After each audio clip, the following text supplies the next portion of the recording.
Good morning to all. So இன்றைக்கி நம்ம பார்க்க போகிற சப்ஜெக்ட் என்னென்னா HRM, human resource management. So human resource management அப்படின்னா ஒரு எம்ப்ளாயீஸ் இருப்பாங்க இல்லையா, ஸோ அந்த எம்ப்ளாயீஸை கம்பெனியில் அவங்கள எப்படிலாம் வேலைக்கு எடுக்கலாம், எந்த ஆஸ்பெக்டில் அவங்கள வேலைக்கு எடுக்கலாம்.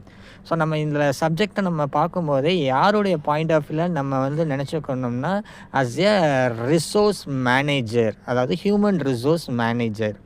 ஸோ அவருடைய பாயிண்ட் ஆஃப் வியூவில் தன்னுடைய கம்பெனியில் வேலை பார்க்கக்கூடிய அந்த எம்ப்ளாயீஸை எந்தெந்த ஆஸ்பெக்டில் வேலைக்கெல்லாம் ஆட்கள் எடுக்கலாம் அப்படின்னு சொல்லிட்டு தான் இந்த சப்ஜெக்டே நம்ம பார்க்க போகிறோம். ஸோ இங்கே ஒரு டேக்லைன் நான் கொடுத்துருக்கேன், நான் having good talent people in the organisation was important yesterday. அதாவது ஒவ்வொருத்தருக்கும் ஒரு இண்டிவிஜுவல் டேலண்ட் இருக்கும், சரிங்களா? அந்த இண்டிவிஜுவல் டேலண்ட்டை வச்சு அந்த கம்பெனியில் வேலை பார்ப்பாங்க. இதுதான் ஒரு ஃபோர்மோஸ்ட் டஃபஸ்ட்டாக இருந்துச்சு எஸ்டர்டே வரைக்கும். பட் டில் நவ், பட் இன்றைக்கி வரைக்கும் அப்படி கிடையாது. ஏன்னா எல்லாத்துக்கும் ஒரு டேலண்ட் இருக்குது, எல்லாருக்கும் ஒரு ஜாப் இருக்குது. பட் அந்த ஜாப்பில் யார் ஸ்கில்டு எம்ப்ளாயீஸாக இருக்கிறாங்களோ அந்த ஸ்கில்டு எம்ப்ளாயீஸை அந்த வேலைக்கு கரெக்ட் பர்சன், அதாவது the right person at the right job. So அதை பேசிஸில் தான் நம்ம இந்த ஹெச்ஆர் மேனேஜர் வேலையை கொடுக்குறது அவருடைய டஃபஸ்ட் ஜாப். அவருடைய வேலையை என்னென்னா toughest job. So but today it is a critical. So அந்த கிரிட்டிக்கல் அப்படிங்கிறத தான் நான் கடைசி லைனாக அதை கொடுத்துருக்கேன். But today is a critical. So இப்போ ஃபஸ்ட்டு நம்ம வாட் இஸ் ஹெச்ஆர்எம், ஸோ அந்த ஹெச்ஆர்எம்னா என்ன அப்படிங்கிறத ஒரு மீனிங் கொடுத்துருக்குறாங்க. Human resource management is planning, organising, directing and controlling of its procurement, development, compensation, integration, maintenance and separation of human resource to the end that individual, organization and social objectives are accomplished. So இப்போ பார்த்தீங்கன்னா ஒரு human resource manager, so அவருடைய job நான் சொன்னேன் இல்லையா, toughest job. So அப்போ planning, அவருடைய organising, directing, controlling. So எந்த விதமாக பிளான் பண்ணணும், அந்த பிளான் பண்ணதை ஆர்கனைஸ் பண்ணணும், ஆர்கனைஸ் பண்ணதை டைரக்ட் பண்ணணும். டைரக்ட் மட்டும் இல்லை, is controller, controlling and procurement, development. So என்னென்ன விதத்தில் அவர் டெவலப் பண்ணணும், அந்த எம்ப்ளாயீஸை செல்ஃபாக நம்ம டெவலப் பண்ணுறது, கம்பெனியை வளர்ச்சி அடைய செய்கிறதுக்கு. தென் காம்பன்சேஷன், ஏதாவது நஷ்டம் அந்த நஷ்டத்தை எப்படி காம்பன்சேட் பண்ணுறது, அது well it maybe employees are a company. So ஹெச்ஆர்எம்ங்கிறது ஜஸ்ட் ஒரு ப்ரீஃப் இன்ட்ரோ மட்டும். இதில் தென் நெக்ஸ்ட்டு ஒரு சின்ன டெஃபினிஷன் கொடுத்துருக்காங்கன்னா, human resource management is concerned with policies and practices that ensure the best use of human resource. So ஒரு மேனேஜராக இருக்கிற அந்த பொசிஷனில் ஒரு பாலிசிஸ் அண்ட் ப்ராக்டிசஸ் இது நடைமுறைப்படுத்தணும். that ensure the best use of human resource for fulfilling the organization and individual goals. கம்பெனியை கோலை மட்டும் அட்டைன் பண்ணுறதுக்காக அந்த ஹெச்ஆர் மேனேஜர் ஒர்க் பண்ணக்கூடாது. ஸோ இண்டிவிஜுவல் கோல், ஒரு ஆர்கனைசேஷனில் வேலை பார்க்குற அந்த எம்ப்ளாயீஸோடைய கோலும் என்ன பண்ணணும், அட்டைன் பண்ணுற அளவுக்கு அந்த இதை கொண்டு போகணும். இந்த நெக்ஸ்ட்டு பார்த்தீங்கன்னா கேரக்டரிஸ்டிக்ஸ் ஆஃப் ஹெச்ஆர்எம். ஸோ ஹெச்ஆர்எம்னுடைய கேரக்டர்ஸ் இதெல்லாம் என்னென்னலாம் இருக்கும் ஹியூமன் ரிசோர்ஸ் மேனேஜ்மெண்ட். ஸோ ஒரு நிர்வாகம் பார்க்கக்கூடியது, அது மேலாண்மை அப்படின்னு சொல்லுவாங்க இல்லையா. ஸோ அந்த மேலாண்மை பார்க்கக்கூடிய அந்த விதத்தில் என்னென்ன கேரக்டரிஸ்டிக்ஸ்லாம் இருக்கிறோம். ஸோ இது பீப்புள் ஓரியன்ட் இருக்கணும், ஆக்ஷன் ஓரியன்ட் இருக்கணும், இண்டிவிஜுவல் ஓரியன்ட் இருக்கணும், development orient, pervasive function, continuous function, future orient, challenging function, science as well as what, staff function, young discipline, nervous system. So objectives of HRM.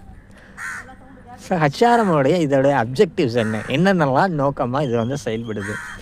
To act as a liaison between the top management and the employees. So இவங்க எப்படி இருக்குன்னா, எம்ப்ளாயீஸுக்கும் top லெவலில் இருக்கக்கூடிய அந்த hierarchy level base பண்ணி இவங்க என்ன பண்ணுவாங்கன்னா ஒர்க் பண்ணுவாங்க.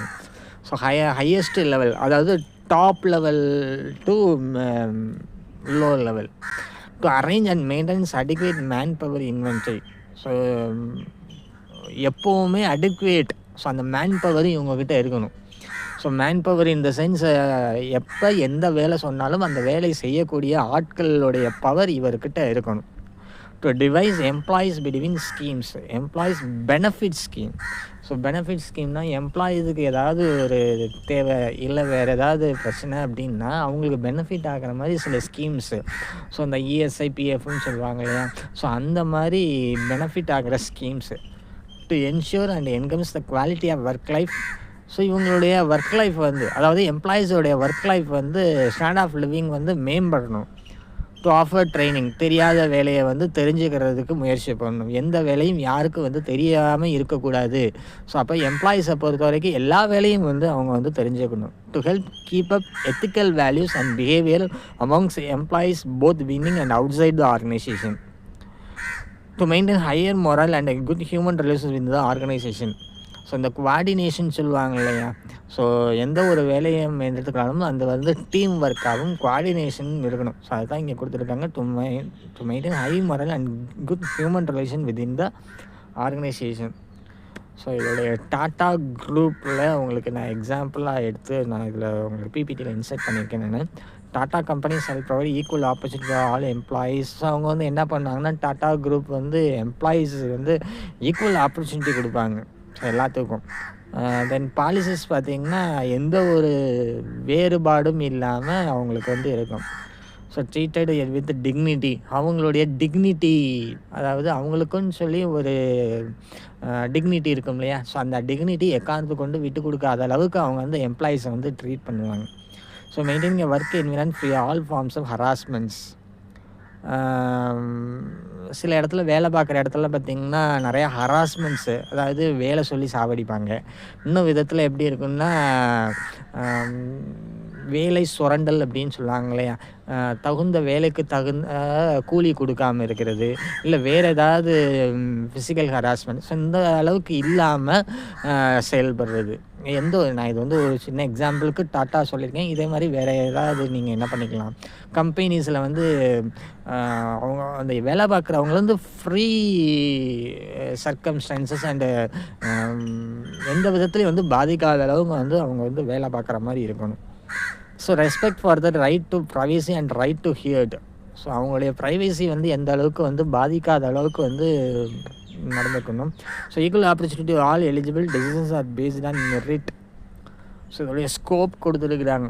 So personal or labour aspect, welfare aspect, industrial relations, HRM இன்னொன்று பிஎம். ஸோ பெர்சானல் மேனேஜ்மெண்ட் அப்படின்னு சொல்லுவாங்க. நம்ம இப்போதைக்கு பார்த்த வரைக்கும் ஹியூமன் ரிசோர்ஸ் மேனேஜ்மெண்ட் சொல்லி பார்த்தோம் இல்லையா, இதே வந்து பெர்சானல் மேனேஜ்மெண்ட் அப்படின்னு சொல்லுவாங்க. ஸோ பெர்சானல் அப்படின்னா இவங்களும் அதே மாதிரி தான்.